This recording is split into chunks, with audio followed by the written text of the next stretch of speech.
안녕하세요. 6주차 세 번째 영상을 시작하도록 하겠습니다. 자, 오늘은 얕은 기초의 침하량에 대해서 수업을 하고자 합니다. 여러분들 책 102페이지를 펴주시기 바랍니다. 지금 우리가 3.1 개요부터 해서 3.6 편심 하중을 받는 기초까지 수업을 했으며, 이제부터는 기초의 침하, 안밀 침하, 건물의 허용 침하량, 기초의 철근 콘크리트 설계, 이렇게 수업을 계속 연결해 나가도록 하겠습니다. 자, 기초의 탄성 침하입니다. 탄성 침하라는 자체가 집안을 어느 정도 탄성을 가지고 있는 것으로 간주하는 그러한 느낌은 있지만, 이 탄성 침하는 100% 어떤 탄성은 아니더라 하더라도 어느 정도의 탄성을 갖고 있는, 그래서 여기서 말한 탄성이라 하는 거는 한번 침하가 일어나면 더 이상의 추가 침하가 발생하지 않는, 시간이 지남에 따라서 추가 침하가 더 이상 발생하지 않는 그러한 침하를 이야기를 하는 것입니다. 그래서 이 하중을 받고 있는 기초의 침하는 탄성 침하 SE라고 하죠. 그래서 The Settlement of Elasticity 또는 Elastic Settlement 이렇게 표현할 수 있고, 그 다음에 안밀 침하 SC, 그래서 요거는 Settlement of Creep 또는 Creep Settlement 이렇게 이야기할 수가 있습니다. 그래서 SE와 SC로 나눌 수 있다. 주로 이 탄성 침하는 모래지반의 침하에 해당이 되며, 안밀 침하는 점토지반의 침하에 해당이 된다. 이렇게 이해를 하시면 좀 더 이해하기가 쉬울 것 같습니다. 따라서 이 탄성 침하는 즉시 침하라고도 하며, 구조물의 설치 도중 또는 직후에 발생되며, 안밀 침하는 포화 점성토로 이루어진 집안에서 점성토의 간극으로부터 간극수가 빠져나감으로써 발생이 된다. 이렇게 이해를 하겠습니다. 그래서 기초의 총 침하량은 탄성 침하량과 안밀 침하량의 합으로 나타낼 수가 있다. 그래서 점토라 하더라도 또 초기에 탄성 침하가 있으니까 거기다가 더해서 안밀 침하의 부분을 합하면은 총 침하량이라고 얘기할 수가 있겠습니다. 또한 여러분들 안밀에서 공부했던 바와 같이 이 안밀 침하는 1차 안밀 침하와 2차 안밀 침하로 구성이 됩니다. 1차 안밀 침하는 구조물의 하중이 야기한 간극 수압의 소산으로 발생이 되며, 이 간극 수압이 점차 소산이 돼서 0이 되면은 1차 안밀이 끝나는 것입니다. 2차 안밀 침하는 지속적으로 일정한 하중을 받을 때 흙의 미끄러짐과 재배열에 의해서 발생되는 것으로서 이는 1차 안밀이 완료된 후에 나타나게 됩니다. 그래서 이 2차 안밀 침하를 토질력학에서는 또 크리프라고 얘기도 합니다.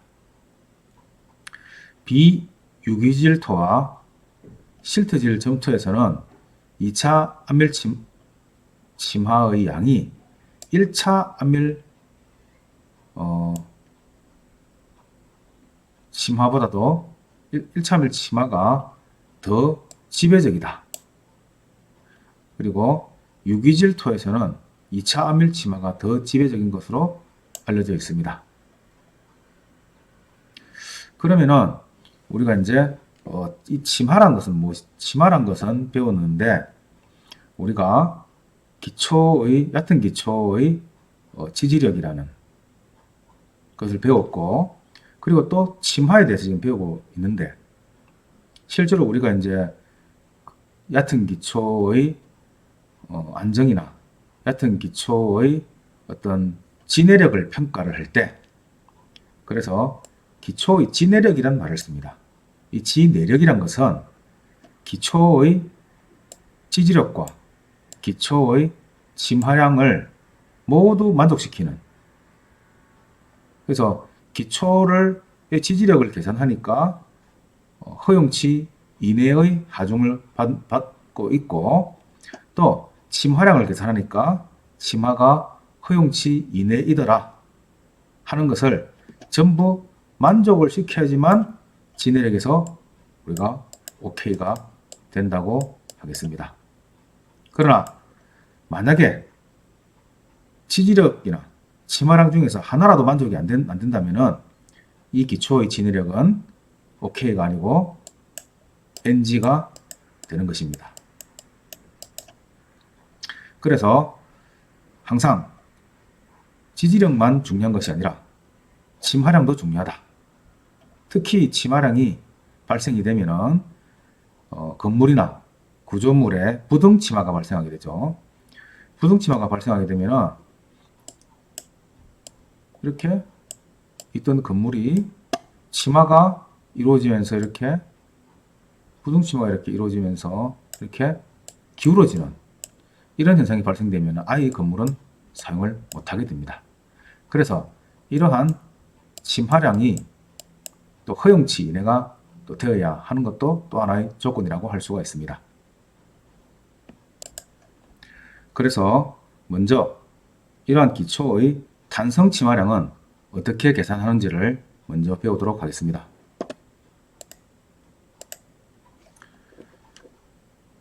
자, 이 그림을 보시면 이 그림에 기초가 이렇게 있습니다. 기초가 폭이 B이고 길이가 L인 이런 기초가 있는데 이 기초가 상부로부터 어떤 하중을 받을 때 이 상부 하중이 다시 우리 기초면에 이렇게 등분포처럼 Q0라는 이런 응력으로서 작용을 하게 됩니다. 그랬을 때 이 면에서 받는 응력에 의한 침하량은 어떻게 될 것이냐. 그래서 연성기초일 경우에는 침하량이 이렇게 가운데가 가장 침하가 많이 일어나고 양쪽 가장자리는 침하가 이렇게 적게 일어나는 이러한 침하를 발생하게 됩니다. 그래서 연성기초는 무엇이냐? 우리 앞에서 얘기했죠. 연성기초는 조금 플렉시블한 그래서 어느 정도 이 기초가 이렇게 휘어질 수 있는 그러한 기초. 도로 같으면 아스팔트 기초 이런 게 아스팔트 도로 이런 것들이 연성기초가 되겠죠. 강성기초는 아주 강성이 강해가지고 휘어지지 않는 것을 강성기초라고 합니다. 이런 경우에는 휘어지지 않기 때문에 전체 침하량은 좀 적을 수 있어도 이 가장자리나 가운데나 이렇게 똑같은 침하량을 이렇게 발생시키는 것이 강성기초의 침하량의 특징입니다. 자, 그래서 이 표 8.3의 그 식을 보면은 연성기초가 이렇게 세 개가 있고 강성기초가 있습니다. 강성기초는 전체에 걸쳐가지고 침하량이 같기 때문에 이 식으로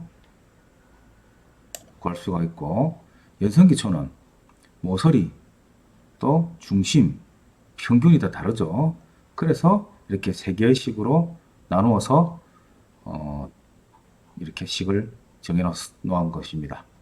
자, 이랬을 때 여기 보면은 알파가 있죠. 알파의 표시가 이 중심 연성기초의 중심에 대한 표시다. 그 다음에 모서리는 2분의 알파가 되죠. 2분의 알파가 됩니다. 그 다음에 평균은 에버리지. 그래서 AV라는 표시를 합니다. 그 다음에 강성기초는 알파의 R로 표시를 합니다. 알파로 R로 이렇게. 자, 강성기초는 알파의 R. 이 R은 리지드 라는 그러한 표시로서 R로 표시를 하게 됩니다. 자, 이래서 이 상태에서 다음 페이지 다음에 있는 이 것을 보게 되면 지금 다시 한번 보고 있습니다. 이게 지금 B분의 L 값에 따른 영양계수 값의 변화 이렇게 되어 있죠. 이 표를 보고 이제 찾아야 됩니다. 그래서 예를 들어서 원형기초의 경우는 여기 찾아보겠습니다. 먼저 L분의 B가 원형기초는 1이죠. 그죠? L분의 B가 L이나 B나 같죠. 그죠? 그러니까 이 상태가 되겠습니다. 그러면은 우리가 알파는 그러면 이제 여기 보면은 알파 값, 알파 에브리지, 알파 리지드 이렇게 세 개로 이렇게 나눠집니다. 자, 그러면은 여기서 내가 한번 예를 들어서 한번 보겠습니다.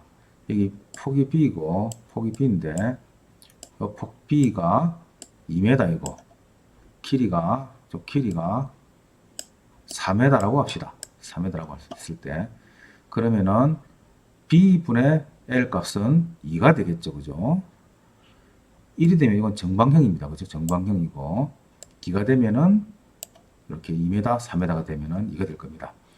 요때 쭉 올려줘 보면은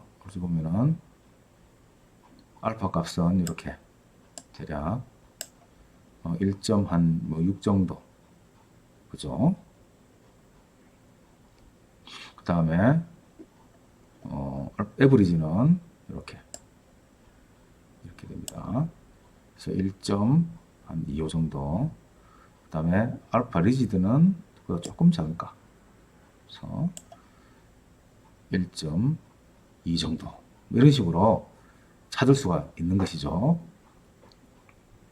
그래서 이 단성치마의 영양계수를 한국지방학교에서는 2009년도에 이렇게 표로 이제 정리를 해 주었습니다. 자, 그래서 한 번 더 아까 직사경기초에서 B분의 L이 아까 2인 경우 있었죠. 그래서 아까 강성기초는 이렇게 올려주면은 좀 1.12로 정의를 했습니다. 그죠? 1.12로. 그 다음에 연성기초는 자, 외변의 외변의 중점이 있고 중심점이 있고 모서리점이 있습니다. 그래서 중심점은 예를 들어서 알파로서 표시가 되니까 올라가면 요게 1.53 정도가 이렇게 그죠? 그 다음에 모서리점 그 다음에 평균점. 그래서 평균점을 보면은 평균점은 아까 에버리지니까 이게 해서 1.3쯤 되는 것으로서 이렇게 우리가 이제 표를 보고 찾기가 상당히 좀 어렵기 때문에 아예 이 영양계수를 지방공학회에서 표로 원형기 칠 때는 이렇게 해라. 그죠? 그 다음에 정사각형일 때는 이렇게 해라. 또 L분의 B가 2일 때, B분의 L이 5일 때, B분의 L이 10일 때 이렇게 적용을 하라고 정리를 해 주었습니다. 그래서 앞으로 여러분들이 이제 문제나 이런 것이 문제로 이렇게 여러분들이 나올 때는 이 그래프를 찾으면 다 사람마다 답이 좀 다르겠죠. 그래서 이 표 3.9의 내용을 여러분들한테 제시를 하고 문제를 풀도록 할 것입니다. 자, 그러면은 여기서 좀 전에 공식에 따라서 각각 연성기초의 중심을 구하라 이러면은 이 식을 적용하면 되는 것입니다. 그럼 이 식에 적용 방법을 알아야 되겠죠. 그래서 ES는 밑에 있는 집안의 탄성계수입니다. ES는 탄성계수, 흙의 탄성계수. yes. 그리고 B는 기초의 폭이 되겠죠. 기초의 폭. 그 다음에 Q0는 요 기초 저면에 작용하는 상제 하중, 상제 응력이 되겠습니다. 그리고 1 마이너스 뮤 S. 이때의 뮤 S는 흙의 포화소음비를 나타냅니다. 자, 그러면 이제 다 알겠죠? 이 식은 그럼 어디서 유도가 되느냐면은 재료의 탄성 변형을 나타내는 후쿠의 법칙. 여기서 여러분들 후쿠의 법칙 알죠? 시그마 이꼬르 E 입실론. 여기서 시그마는 A분의 P고, 그리고 탄성 계수는 L분의 델타 L이죠. 그죠? 여기에 또 우리가 포화소음비와의 관계가 있죠. 그 포화소음비의 관계를 가지고 여기서 유도를 해낸 것이 이 식이 되겠습니다. 여기에 대한 유도 과정은 추후에 또 여러분들에게 알려주도록 하겠습니다. 오늘은 이 기초의 타성치마에 대한 공부를 위해서 일단은 추후에 이 후쿠의 법칙을 통해서 이 치마량식을 유도하는 것을 다시 공부하도록 하겠습니다. 자, 그래서 일단은 여러분들이 이 공식은 외워줘야 하고요. 외워서 또 시험에 임해야 될 것으로 생각이 됩니다. 자, 방금 이 단성치마의 식을 이용해서, 산정식을 이용해서 예제를 한번 해보도록 하겠습니다. 예제 3.5입니다. 자, 균질한 모래층에 2 곱하기 2m의 정사각형 기초가 설치되었다. 그래서 2 곱하기 2니까 정방형의 기초가 되겠습니다. 2m, 2m의, 그리고 설계 하중이, 하중을 제한시키는데 이게 300kN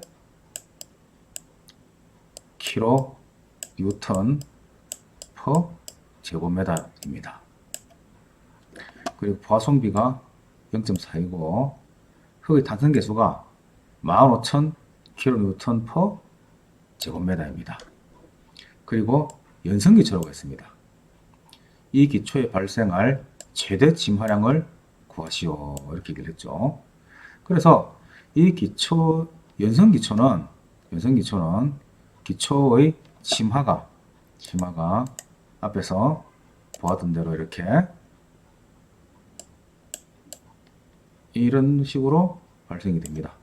그러면 이때의 최대 침하량은 가운데에서의 침하량이 가장 최대 침하량이 될 겁니다. 그래서 중심부의 침하량을 구하면은 그것이 바로 최대 침하량이 되는 것이죠. 그리고 연성기초라고 했습니다. 그러면 연성기초에서의 중심에서의 침하량을 구하는 식, 바로 이 식을 사용하면 되는 것이죠. 자, 그 다음에 영향계수 알파를 계산이 되겠죠. 영향계수 알파는 좀 전에 여기 보면은 우리가 영향계수 알파를 계산하는 게 이렇게 나와 있고, 또 정사각형 기초에서의 각각 연성기초의 중심점에서의 영향계수를 이렇게 넣게 되어 있습니다. 그죠? 그래서 이 값을 넣어주면 되겠죠. 그래서 우리가 이 식에서 자, 지금 원형에서 연성기초, 원형의 강성기초, 정사각형의 연성기초, 정사각형의 강성기초, 이래 가지고 또 영향계수를 넣는 방식을 이렇게 제시를 해 놓았습니다. 그래서 문제에서 이러한 기초 형상에 따른 영향계수는 이렇게 문제에서 이렇게 여러분들한테 제시가 됩니다. 이 영향계수를 안 주고 문제를 풀으라고 하지는 않으니까 이 영향계수에 대해서는 스트레스를 받을 필요가 없죠. 그리고 여러분들은 이 식을 외워서 이 식을 적용할 수 있을 게만 하면 되는 거죠. 자, 정사각형의 연성기초, 그죠? 중심 1.12, 모서리 0.56, 평균 0.95. 그래서 이 표는 주어진다고 했죠. 자, 그래서 이 식에다 그대로 이제 넣어 보겠습니다.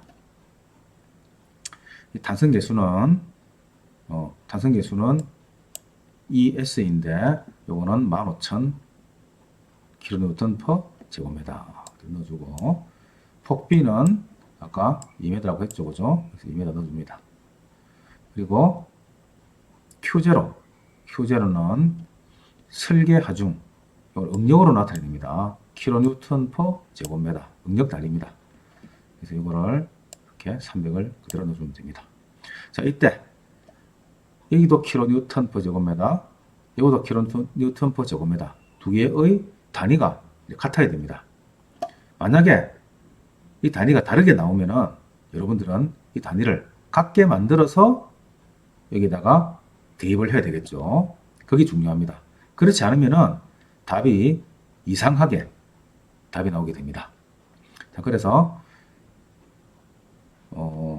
여기는 다행히 kN per 제곱미터, 이것도 kN per 제곱미터로 같으니까 그대로 이렇게 환산을 안 하고 넣어줘도 문제가 없습니다. 그리고 1 파송비가 아까 0.4라고 했죠. 이 파송비는 이렇게 μs로 나타내기도 하고 또는 이렇게 뉴로 나타내기도 하죠. 이걸 읽을 때 이제 뉴우 이렇게 있습니다. 뉴로 이렇게 쓰기도 하고 보통 이렇게 많이 쓰죠. 그러나 이렇게 쓰더라도 수리학에서는 이제 뮤로 많이 쓰는데 이건 여러분들이 헷갈리지 않도록 그냥 적용할 수 있어야 됩니다. 그리고 알파값 여기서 구한 1.12 값을 그대로 넣어주면 됩니다. 만약에 모서리 측을 구하시오 이랬으면은 이거를 넣어주면 되겠죠. 0.56 평균을 구하시오 하면은 0.95. 그래서 이제 딱 넣어주니까 답이 0.0376m가 나왔습니다. 넣어준 게 여기 또 폭도 미터로 넣어줬고 그 다음에 하중도 미터 단위고 탄성계수도 미터 단위니까 답은 당연히 미터가 나오겠죠. 다시 이것을 밀리미터로 고치니까 37.6mm가 나오게 된 것이죠. 그래서 우리가 이러한 최대치 말이야 단성기초에서의 연성기초에서의 탄성치마 최대치는 방금 이렇게 구할 수가 있습니다. 그 다음에 아까 가장자리 이쪽을 구하라 하면은 똑같이 이 식에다가 모서리의 영향계수 이거를 이 자리에 그대로 넣어주면은 이 부분에서의 침하량이 계산이 되겠죠. 자, 그러면은 강성기초일 때는 어떻게 하느냐? 강성기초일 때는 똑같은 식에다가 중심일 때는 중심 모서리 같죠. 강성기초는 평균도 같고 오히려 더 쉽습니다. 이 값을 강성기초는 또 내 자리에다가 이렇게 대입을 해주면 된다 하는 것입니다. 그래서 기본적인 이 탄성치마식 후코의 법칙에서 유도된 이 탄성치마식은 여러분들이 알고 있어야지만 이 문제를 풀 수가 있습니다. 그래서 이 탄성치마식은 꼭 외워주시고 이거는 아까 말했듯이 후코의 법칙에서 유도가 된 식이다 하는 것을 알아주시기 바랍니다. 예. 그리고 이 변형률 영향기술을 사용하는 이러한 방법이 또 하나가 더 있습니다. 이 부분은 다음 시간에 더 자세히 이 영양계수를 이렇게 이용한 이러한 잔성 치화량을 산정하는 방법이 있으니까 요거를 다음 시간에 배우도록 하겠습니다. 예, 오늘 좀 수고 많았습니다. 이것으로서 오늘 수업을 마치도록 하겠습니다. 수고 많았습니다.